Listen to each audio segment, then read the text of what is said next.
Alright, so I have here the review for the Beast Kingdom Batman Begins. I would have liked to have done this during the actual anniversary date of it, but nonetheless, let's get it open and take a look at it. We can see here, Amazon damaged the box, back of the package.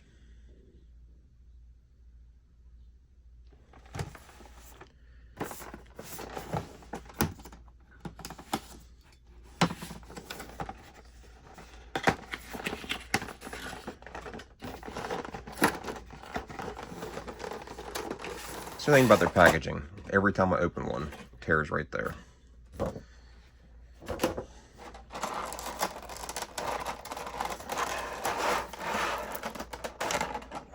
Let's see if this one's as good as the George Clooney Batman.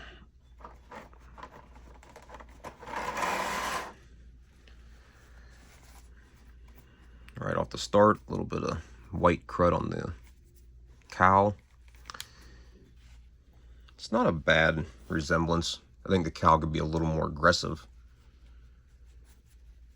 The clips that are supposed to hold the cape down could be softened and laid flatter. Cowl does come down the back like in the film. The cape material, just regular fabric. They did get the scalps a little more accurate than the other figures. A little loose in the shoulder, but the sculpt is there. Let me see, get the arm right.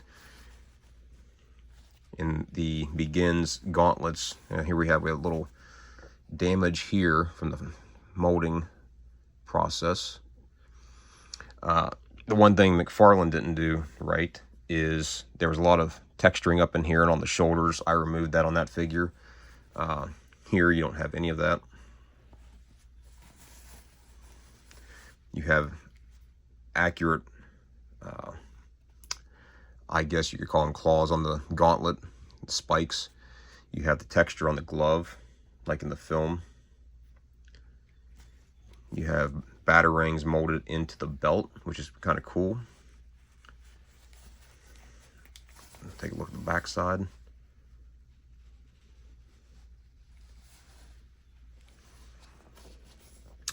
The arms they have a little bit of a drop down, kind of like the legs do, so that you can get a little bit more range of motion.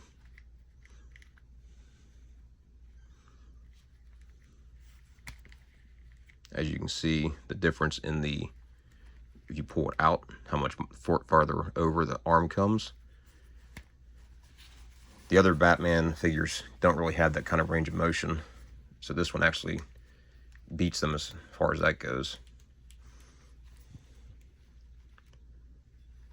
You have your double jointed elbow. You have a bicep swivel. You have a crunch, not a great one, but it's there. The Beast Kingdom are more for statuesque collectibles. They're not really like a McFarlane. You have a little bit of jiggle in the upper part where the pecs are at to the shoulders, but the sculpting is spot on for the Begin suit. It looks really good. It's very crisp, other than a little defect here, which I had kind of a defect similar to that on the Fawnjoy armored Batman. At the ankle there was some of that. You have drop down legs, so you can get the legs out there more. A double jointed knee, that's how far it can go down. Toes, and you have no side-to-side rocker, just hinged.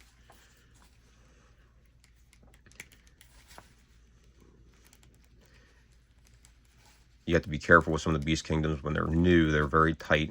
If you saw my Batman Forever video, the leg snapped on that, the ball peg. The texturing on the boots is accurate to the film, because it was only on the sides. And the tops, it was nice and smooth there. The knee joints look good once they're closed. Has that little bit of armor on the kneecap. The color of the belt, I think, is a little too gold. McFarlane did get the color right, because it's a little bit more of a copper thrown into the gold. And then here is an old Mattel one that I found laying around. A little more muscular build on the old Mattels, but even still, they got a lot of this right over McFarlane. The head sculpt was better on Mattel back in the day.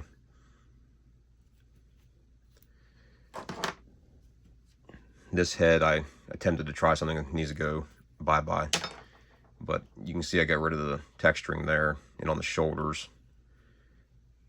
You see that they tried to get the texturing here. It was like a last minute thing though. And there's still texturing on the side of the suit here, which is not present on the Beast Kingdom. This cape is a little more true to what the film cape looked like. Whereas this one is just kind of this cheap fabric.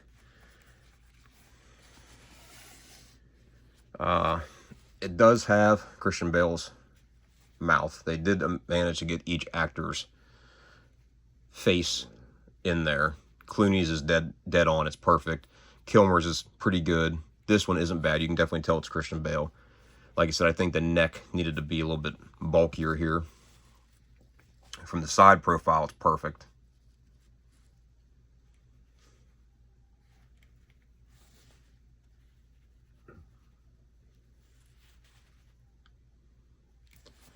But accessories wise, it comes with his